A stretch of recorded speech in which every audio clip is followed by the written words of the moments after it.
Men are realizing that many relationship issues are manufactured through emotional tactics. They are learning to identify these psychological games faster than ever before. This tactic often involves dragging a logical man into an emotional conflict, often called the mud pit. Once you are in the mud, her experience guarantees she wins through confusion. This strategy relies entirely on your predictable emotional reaction to her inputs. If she can anticipate your anger or defensiveness, she controls the resulting outcome. The only effective defense is total detachment, the robot response. This is an emotionless state that demands only concrete logic and measurable goals.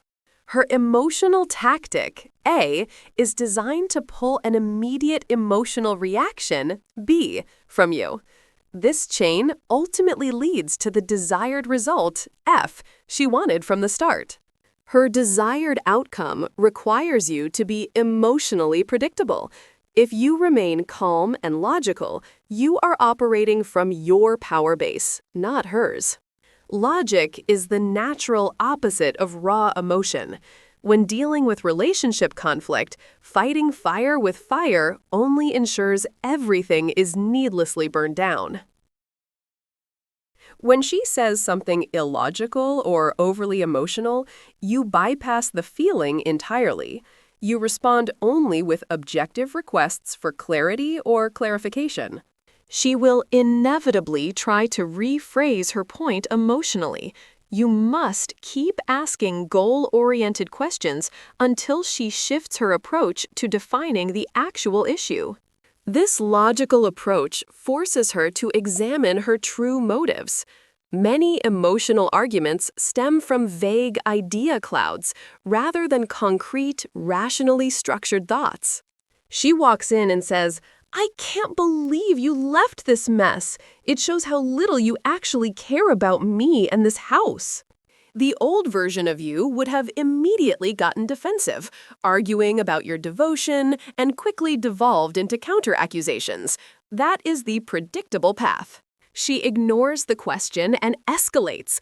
The outcome is that you stop treating me like I'm your maid. Are you even listening to me? I am listening. If the goal is not for me to treat you like a maid, then what is the specific action that solves this problem for the next 7 days? This consistent logical pressure forces her out of the emotional frame. She realizes that to get a constructive response, she must define the problem constructively. She eventually says, "Okay, we need a visible chore schedule posted on the fridge, and I need you to commit to cleaning the sink every Tuesday and Friday." This interaction skips hours of emotional damage and shouting. The resulting agreement benefits the relationship's long-term health, not just immediate temporary silence. Crucially, you achieved a constructive result, avoiding an inferior compromise made simply to shut down the yelling. This preserves mutual dignity and respect.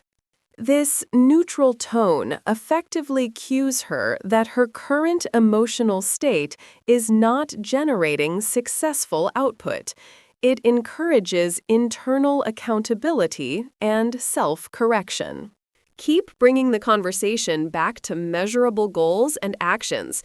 If she discusses feelings, acknowledge them, but immediately redirect the focus toward achievable action. Over time, she learns that emotional volatility yields zero results, while clear, rational communication provides immediate, positive feedback and successful outcomes. This elevates her communication from emotional venting into something constructive, clear, and beneficial for both partners, fundamentally changing the relationship dynamic.